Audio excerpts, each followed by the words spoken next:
Saya pernah berpikir bahwa hidup ini sudah tertata rapi, seperti jalan tol di Jakarta yang lurus dan tak berliku.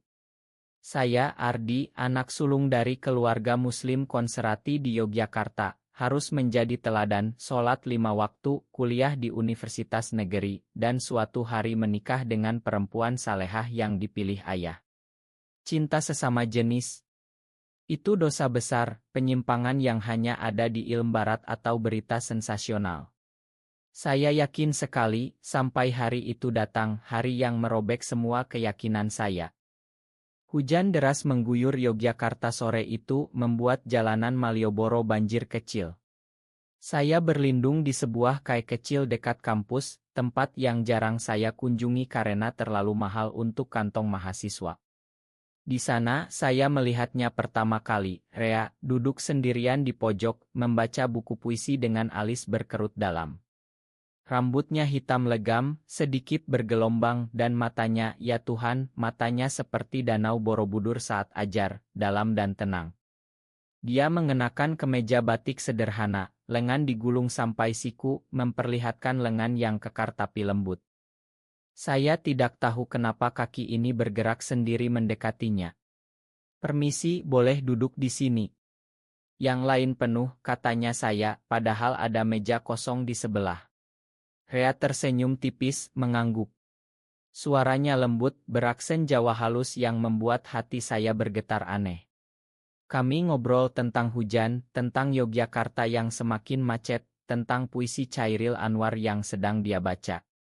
Tapi di dalam dada saya ada badai yang lebih ganas.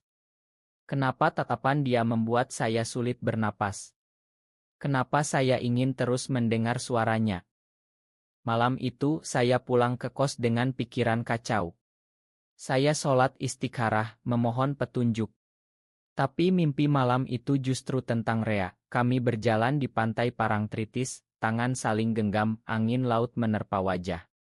Saya terbangun dengan keringat dingin. Ini salah. Ini haram. Tapi kenapa rasanya begitu benar? Beberapa hari kemudian kami bertemu lagi di kai yang sama. Rea ternyata mahasiswa seni rupa, tinggal di Jakarta tapi sering ke Yogyakarta untuk mencari inspirasi. Dia bercerita tentang keluarganya yang ketat, ayahnya pensiunan TNI yang mengharapkan dia jadi insinyur, bukan pelukis. Kadang aku merasa terjebak, Mas, katanya pelan, matanya menatap cangkir kopi.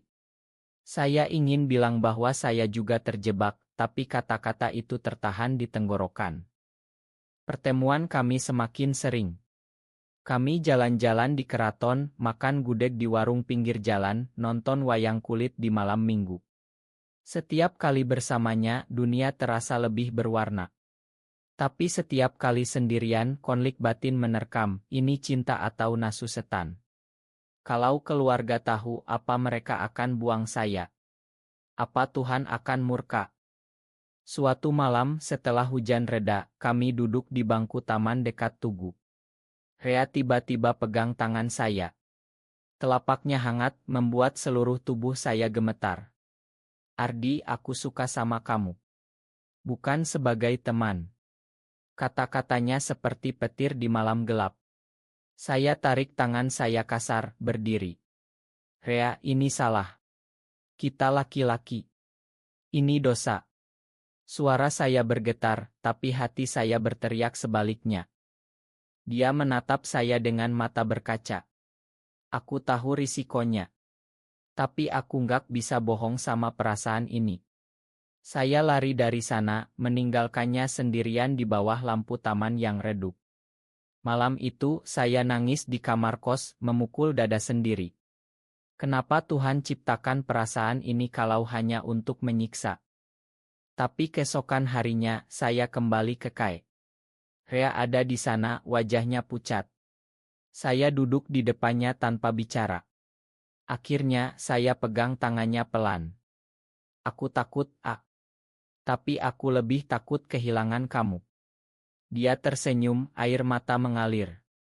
Saat itulah saya sadar, perjalanan ini baru dimulai, perjalanan penuh duri, tapi juga penuh harapan.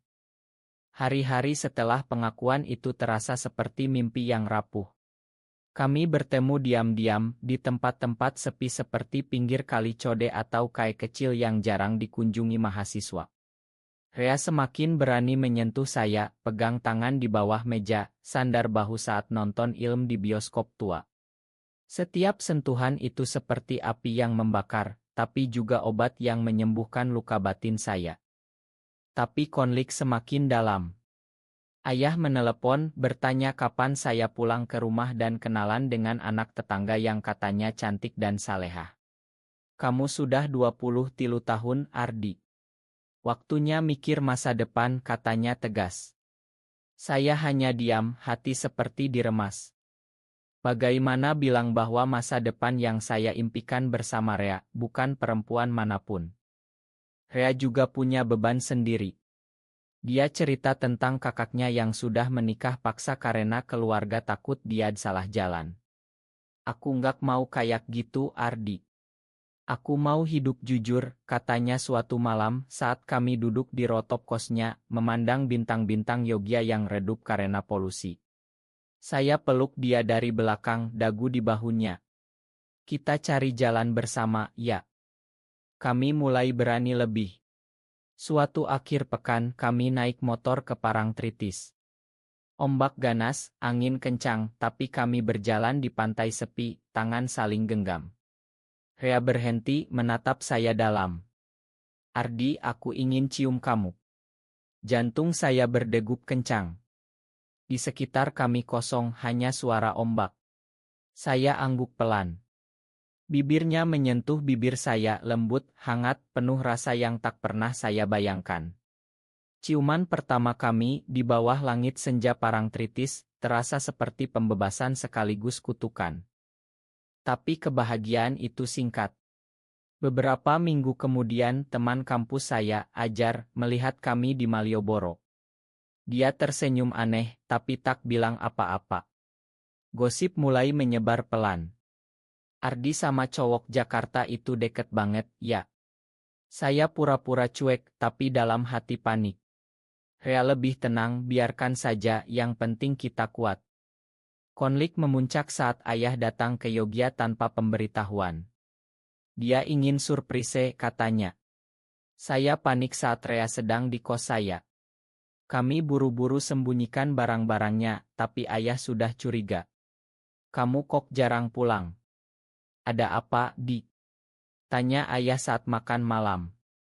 Saya bohong, bilang sibuk skripsi. Tapi mata ayah tajam, seperti tahu ada yang disembunyikan. Malam itu, setelah ayah tidur di hotel, saya cerita ke Rea lewat telepon. Suara saya bergetar. Aku takut banget, A. Kalau mereka tahu. Rea diam lama, lalu bilang, kita nggak bisa sembunyi selamanya. Tapi aku nggak akan ninggalin kamu. Kata-katanya seperti pelukan di tengah dingin malam. Keesokan harinya, ayah pulang, tapi meninggalkan pesan, cepat cari pacar yang baik, nak. Jangan buat ayah malu. Saya nangis sendirian, mempertanyakan segalanya. Apakah cinta ini layak semua risiko? Tapi saat Rea datang, peluk saya tanpa kata, saya tahu jawabannya, ya, layak. Cinta kami semakin dalam, tapi bayang-bayang semakin gelap. Kami pindah ke Jakarta sementara, Rea bilang di sana lebih bebas. Saya ikut, bilang ke keluarga sedang magang. Di ibu kota yang ramai, kami sewa kos kecil di pinggiran, hidup seperti pasangan biasa, masak bersama, nonton sambil pelukan, tidur saling genggam tangan. Tapi Jakarta bukan surga. Kami harus hati-hati, tak pernah pegang tangan di tempat umum. Suatu hari, di Mal Tamrin, kami bertemu teman Rea dari kampus dulu. Dia tersenyum lebar, tapi matanya penuh tanya. Malam itu, Rea gelisah. Dia tahu Ardi. Dia pernah bilang itu penyakit. Saya peluk dia, tapi hati saya juga takut. Konflik besar datang dari keluarga Rea. Ibunya sakit, memaksa dia pulang ke Bandung. Di sana, keluarga desak dia nikah dengan sepupu jauh. Kamu sudah 25, A. Jangan buat kami malu, kata ayahnya keras. Rea cerita lewat telepon, suaranya pecah. Aku bilang belum siap, tapi mereka marah besar. Saya ingin di sampingnya, tapi tak bisa. Saya sendiri mulai dihantui mimpi buruk. Ayah telepon sering, tanya kapan pulang. Akhirnya saya bohong lagi, bilang diperpanjang magang. Tapi rahasia mulai bocor. Ajar, teman saya, kirim pesan hati-hati di. Gosip tentang kamu sama Rea sudah sampai ke keluarga. Jantung saya berhenti. Bagaimana bisa? Puncaknya saat kami di Bali, libur singkat untuk kabur dari semua. Di Ubud, kami jalan di sawah hijau, makan bebek bengil, tidur di ila kecil. Malam itu, di balkon menghadap gunung, Rea bilang, Ardi, aku ingin kita bersama selamanya. Tapi aku takut. Saya cium dia dalam, berusaha hilangkan ketakutan. Tapi besoknya, telepon dari ayah, pulang sekarang. Ada yang harus kita bicara. Saya pulang ke Yogyakarta sendirian. Ayah tunggu di rumah, wajahnya keras. Kamu gaya sama cowok itu? Tanya ayah langsung. Saya diam, air mata jatuh. Ayah marah besar, pukul meja. Ini aib. Kamu rusak nama keluarga. Ibu nangis di pojok. Saya ingin mati saat itu. Malam itu, saya dikurung di kamar. Rea telepon terus, tapi saya tak berani angkat. Akhirnya, saya balas pesan, mereka tahu, Aku nggak kuat. Dia balas, aku ke sana sekarang. Rea datang ke Yogyakarta, nekat ketemu ayah saya. Dia bilang, Pak, saya cinta Ardi. Saya hormati keluarga, tapi saya nggak bisa bohong. Ayah marah, usir Rea.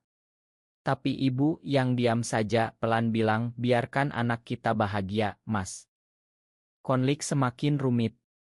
Keluarga Rea juga tahu, desak dia putus. Kami seperti di tengah badai, saling pegang erat tapi takut lepas. Badai semakin ganas. Setelah konfrontasi itu, ayah tak bicara sama saya berminggu-minggu. Rumah terasa seperti penjara. Saya kuliah mekanis, makan tak lahap. Rea di Jakarta, kerja paruh waktu sambil lukis, tapi sering nangis di telepon. Aku kangen kamu, Ardi. Tapi aku takut kita nggak kuat. Pengkhianatan datang dari tempat tak terduga. Ajar, yang saya anggap teman, ternyata cerita ke semua orang. Gosip menyebar di kampus, di masjid, bahkan ke keluarga besar. Ada yang bilang saya sakit jiwa, harus diruyah. Saya semakin terpuruk, mempertanyakan segalanya. Apakah ini hukuman Tuhan? Apakah saya salah lahir? Suatu hari, Rea datang lagi ke Yogyakarta, bawa lukisan untuk saya, potret kami berdua di Parangtritis. Ini buat ingetin kita bahwa cinta ini nyata, katanya.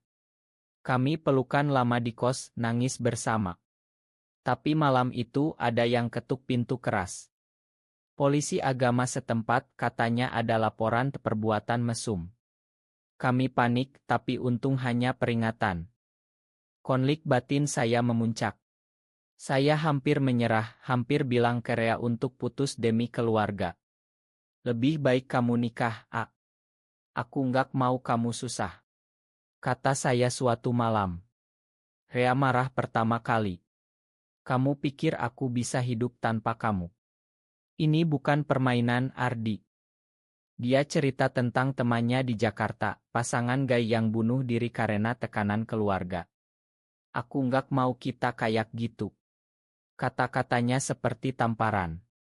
Saya sadar, menyerah berarti mati perlahan. Kami mulai cari dukungan. Rea kenalan dengan komunitas kecil di Yogyakarta, orang-orang seperti kami yang sembunyi tapi saling kuatkan. Mereka cerita pengalaman bagaimana bertahan di masyarakat konservatif. Ada yang pindah ke Bali, ada yang tetap tapi hati-hati. Harapan kecil muncul. Tapi pengkhianatan besar datang dari Rea sendiri, atau begitulah yang saya pikir. Keluarganya desak keras, ancam putus hubungan kalau tak nikah. Rea diam-diam ketemu calon yang mereka pilih, hanya untuk tenangkan mereka, katanya. Tapi saya tahu dari teman, lihat foto mereka bersama. Hati saya hancur. Kamu bohongi aku, A. Tanya saya lewat telepon, suara pecah. Dia nangis, jelaskan itu hanya pura-pura. Aku takut kehilangan keluarga, Ardi. Tapi aku lebih takut kehilangan kamu. Saya marah, tak balas pesan berminggu. Sendirian, saya semakin dalam jurang depresi. Apakah cinta ini hanya ilusi? Akhirnya, saya maafkan dia. Kami ketemu lagi di Prambanan saat senja. Makan aku, Ardi. Aku lemah. Katanya berlutut. Saya angkat dia, peluk erat. Kita sama-sama lemah. Tapi bersama, kita kuat. Pengampunan itu membawa kami lebih dekat, tapi juga lebih berani menghadapi kenyataan. Kami putuskan cerita ke ibu saya dulu, yang selalu lebih lembut. Malam itu, di dapur rumah, saya bilang semuanya sambil nangis. Ibu diam lama, lalu peluk saya. Nak, ibu cinta kamu apa adanya. Tapi ayah butuh waktu.